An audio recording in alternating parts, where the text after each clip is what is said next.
Hi అండి. Welcome back to Ammu's kitchen. నేను మీ సౌజన్య. ఈరోజు రెసిపీ వచ్చేసి చింతకాయ పప్పు అండి. మనం ఈ చింతకాయ పప్పుని టేస్టీగా ఏ విధంగా తయారు చేసుకోవాలో ఈ వీడియోలో మీకు చూపిస్తాను. చాలా చాలా టేస్టీగా ఉంటుందన్నమాట ఈ పప్పు. ఇప్పుడు మనం ప్రాసెస్‌ని చూద్దాం.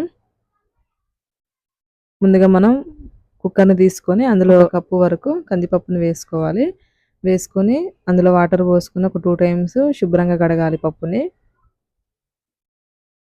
ఈ విధంగా శుభ్రంగా కడిగినాక ఒక 2 కప్పుల వరకు వాటర్‌ని పోసుకోవాలి.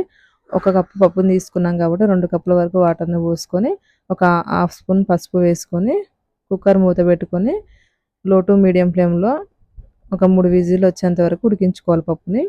ఇప్పుడు మనం ఒక పావు కేజీ వరకు చింతకాయని తీసుకోవాలి. ఈ చింతకాయని వాటర్ పోసుకొని ఒక 2 టైమ్స్ శుభ్రంగా కడగాలనమాట.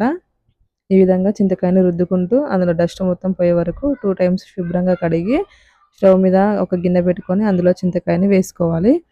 చింతకాయని వేసుకొని ఆ చింతకాయ మునిగేంత వరకు వాటర్‌ని పోసుకొని లో టు మీడియం ఫ్లేమ్‌లో మూత పెట్టుకొని ఒక 5 మినిట్స్ వరకు చింతకాయని ఉడికించుకోవాలి.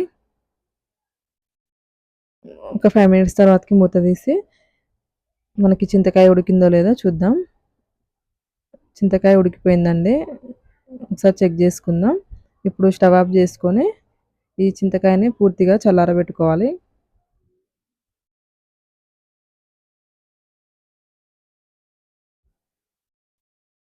ఈ చింతకాయ చల్లారినాక ఈ విధంగా చేతితో గట్టిగా పిండుకోవాలి. అందులోంచి రసం మొత్తం వచ్చే విధంగా చింతకాయ తొక్కుని పిండుకొని ఈ తొక్కుని తీసేసుకోవాలి. ఇప్పుడు ఒక గిన్నె తీసుకొని ఒక స్ట్రైనర్ పెట్టుకొని చింతకాయ రసాన్ని అందులోకి వడబోసుకోవాలి.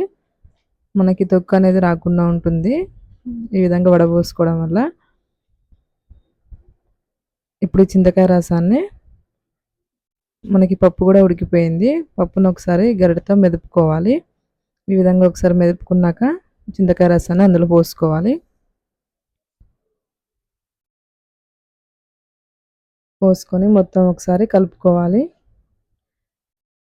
కలుపుకున్నాక ఇప్పుడు అందులో ఒక కప్పు కట్ చేసి పెట్టుకున్న ఉల్లిపాయ ముక్కలు, ఒక 4, 5 పచ్చిమిర్చి కట్ చేసుకొని వేసుకోవాలి. అలాగే రుచికి సరిపడా సాల్ట్, ఒక టీ స్పూన్ కారం వేసుకోవాలి. పచ్చిమిర్చి ఎక్కువగా ఉంటే బాగుంటుందండి పప్పుకి. మొత్తం ఒకసారి కలుపుకున్నాక ఇప్పుడు స్టవ్ ఆన్ చేసుకొని ఒక 5 మినిట్స్ వరకు ఈ పప్పుని ఉడికించుకోవాలి. మనకి ఉల్లిపాయ ముక్కలు, పచ్చిమిర్చి ముక్కలు అనేవి ఉడికిపోవాలన్నమాట. ఈ విధంగా ఉడికినాక ఇప్పుడు స్టవ్ ఆఫ్ చేసుకొని మనం ఈ పప్పుని తాలింపు వేసుకుందాం. ప్యాన్ పెట్టుకొని స్టవ్ మీద అందులో ఒక 3 స్పూన్ల వరకు ఆయిల్ వేసుకోవాలి. ఆయిల్ హీట్ ఎక్కాక ఒక 5, 6 వెల్లుల్లి నల్లగొట్టి వేసుకోవాలి. వెల్లుల్లి ఎర్రగా వేగినాక ఒక టీ స్పూన్ పోపు గింజలు వేసుకోవాలి. అలాగే ఒక టీ స్పూన్ జీలకర్ర వేసుకోవాలి. ఒక 2 ఎండుమిర్చి, ఒక 2 రెమ్మల కరివేపాకు వేసుకొని తాలింపుని ప్రిపేర్ చేసుకోవాలి. ఈ విధంగా తాలింపు రెడీ అయ్యాక ఇప్పుడు అందులో పప్పుని వేసుకోవాలండి. ఈ విధంగా మనం చింతకాయ పప్పుని ప్రిపేర్ చేసుకోవచ్చు. చాలా చాలా టేస్టీగా ఉంటుంది. ఈ ప్రాసెస్లో మీరు ఒకసారి ట్రై చేసి చూడండి. మీకు ఈ వీడియో నచ్చినట్లయితే ప్లీజ్ లైక్ చేయండి, షేర్ చేయండి, కామెంట్ చేయండి, సబ్స్క్రైబ్ చేసుకోండి. Thanks for watching.